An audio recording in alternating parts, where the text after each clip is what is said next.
धन्यवाद सभापति महोदय। आज मैं यूनियन बजट 25-26 पर अपनी बात रखने के लिए खड़ी हूं। भारत के संविधान के आर्टिकल 38 भारत को एक वेलफेयर स्टेट के तौर पर पेश करता है और सरकार की जिम्मेदारी है कि बजट और उससे जुड़ी वेलफेयर स्कीम्स के जरिए इन आर्टिकल्स को हकीकत में लाया जाए। इसलिए यूनियन बजट सिर्फ एक आंकड़ों की किताब नहीं, बल्कि सरकार की प्राथमिकता और वेलफेयर स्टेट के संविधान से जुड़ी वफादारी का आईना है। सरकार की जिम्मेदारी है कि इकोनॉमिक पॉलिसीज, जिनमें बजट भी शामिल है, ऐसी बनाए जाए जो गैर बराबरी को कम कर सके और सबसे ज्यादा गरीब वर्ग को सहारा दे।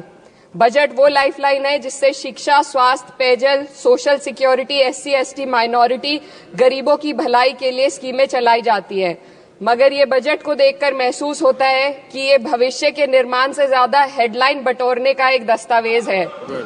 इससे सबसे ज्यादा प्रभावित होने वाली वही लोग पीछे छूट रहे हैं जिन्हें सरकार के सहारे की सबसे ज्यादा जरूरत थी।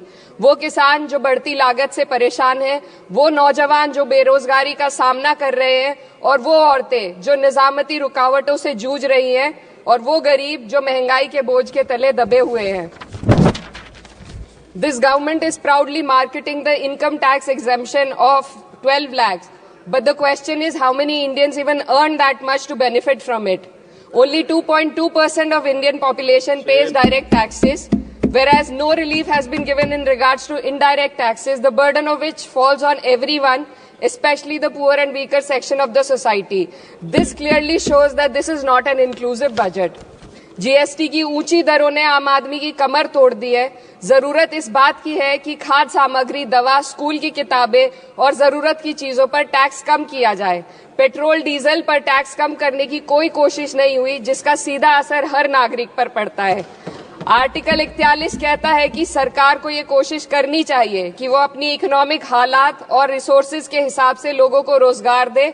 इस बजट ने बेरोजगारी दूर करने की दिशा में कोई ठोस उपाय नहीं दिया है। नई नौकरियों की बात तो छोड़िए, जो पहले से थी वो भी खत्म होती जा रही हैं। स्किल डेवलपमेंट प्रोग्राम के नाम पर करोड़ों खर्च किए जा रहे हैं, मगर सवाल ये है कि ट्रेनिंग लेने के बाद कितने नौजवानों को असल में नौकरी मिल रही है। सरकार के पास इसका भी कोई आंकड़ा नहीं है। सरकारी विभागों में लाखों पद खाली हैं, मगर भर्ती का कोई प्लान नहीं है। आर्टिकल 45, जिसके द्वारा सरकार की जिम्मेदारी है कि हर बच्चे को 6 साल की उम्र तक फ्री और जरूरी तालीम मिले ताकि उनका बुनियादी तालीमी डेवलपमेंट सही से हो सके, जिसको संसद ने शिक्षा का अधिकार अधिनियम बनाकर और भी मजबूती दी थी, परंतु इसकी जमीनी हालत क्या है वो किसी से छुपी नहीं है। नगरीय क्षेत्रों में सरकारी स्कूलों में शिक्षक न होने की वजह से स्कूल बंद हो रहे हैं तथा दूरस्थ ग्रामीण क्षेत्र के स्कूलों में टीचर ही नहीं पहुंच पा रहे हैं। सरकार कह रही है कि डिजिटल इंडिया और AI से तालीम का इंतजाम होगा, मगर जरा जमीन पर देखिए, उत्तर प्रदेश में सिर्फ 22% सरकारी स्कूलों में कंप्यूटर है। मेरे संसदीय क्षेत्र कैराना में कई सरकारी स्कूल शिक्षक न होने की वजह से बंद हैं और मदरसा एजुकेशन के बजट में 57% की कटौती कर दी गई है। क्या यही सबका साथ सबका विकास है? इसी तर्ज पर अस्पताल हैं जहां पर डॉक्टर नहीं है। आर्टिकल 47 अच्छी सेहत और जिंदगी के स्टैंडर्ड को बेहतर बनाने की आवश्यकता पर जोर देता है।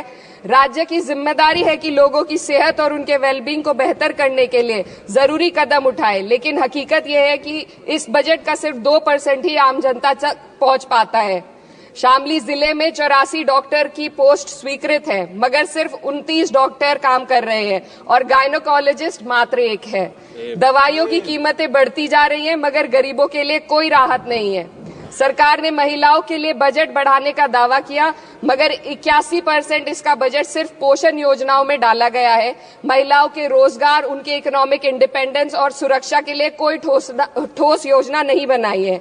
बेटी बचाओ बेटी पढ़ाओ का बजट घटा दिया गया, जिससे साफ है कि ये सिर्फ नारेबाजी थी और कुछ नहीं। किसानों की बदहाली हम सबके सामने है, लगातार चलती आ रही है।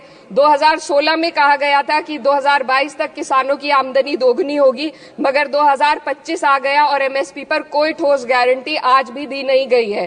गन्ना किसानों का बकाया अब तक नहीं मिल पा रहा है, और तो और उत्तर प्रदेश में अभी तक गन्ना मूल्य भी तय नहीं किया गया है।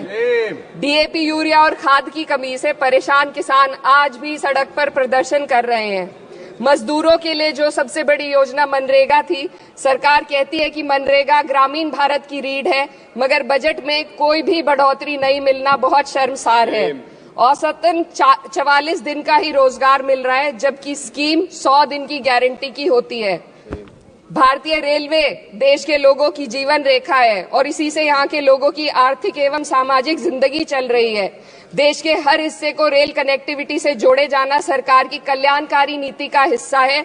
मेरे संसदीय क्षेत्र कैराना के रेलवे से जुड़ी 2 मांगे लंबे समय से लंबित हैं। दिल्ली शामली सहारनपुर रेल लाइन का दोहरीकरण और पानीपत शामली मेरठ लाइन का सर्वे अति शीघ्र ही कराए जाने की बहुत पुरानी मांग को बजट में शामिल किया जाना चाहिए।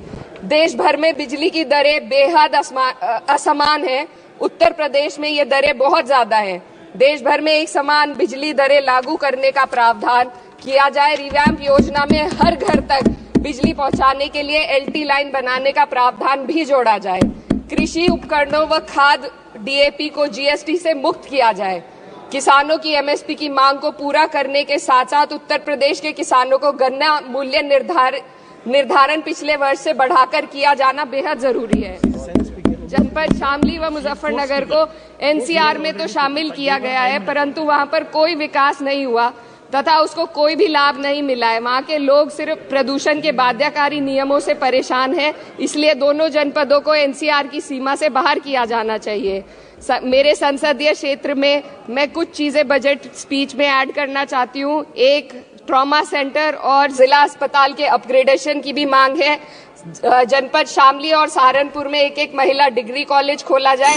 कैराना में जस्ट कंक्लूडिंग, यमुना नदी के घाट पर सौंदर्य कार्य का भी कार्य जोड़ा जाए। जनपद शामली में टेक्सटाइल पार्क की स्थापना की जाए और जो संसद निधि है, सांसदों को केवल 5 करोड़ रुपए दिए जाते हैं और एमएलए, उत्तर प्रदेश के एमएलए को भी 5 करोड़ दिए जाते हैं। हमारी मांग है या तो इसे बढ़ाकर 25 करोड़ किया जाए या फिर सिरे से खारिज किया जाए।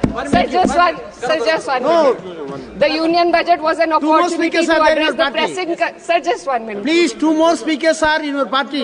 Sir, just concluding. Pressing concern of India's citizen, rising unemployment, soaring inflation, crumbling public services, and deepening rural distress. Yet, instead of offering real solution, the government has focused on optics and half measures. While tax relief for the middle class is welcome, it does nothing for the millions who earn too little to benefit from it. Education remains underfunded, rural employment stagnates, and farmers continue to struggle without meaningful support. The delays in conducting the census and caste census further exposes the government's disregard for data-driven policy making and social justice.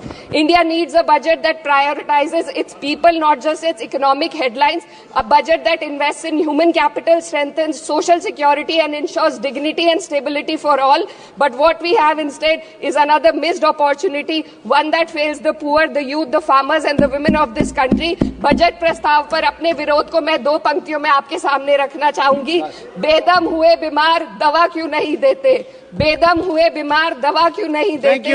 तुम अच्छे मसीहा हो, शिफा क्यों नहीं देते? मिट जाएगी मखलूक तो इंसाफ करोगे, मुंसिफ हो तो हश्र उठा क्यों नहीं देते? Thiru Subrayan,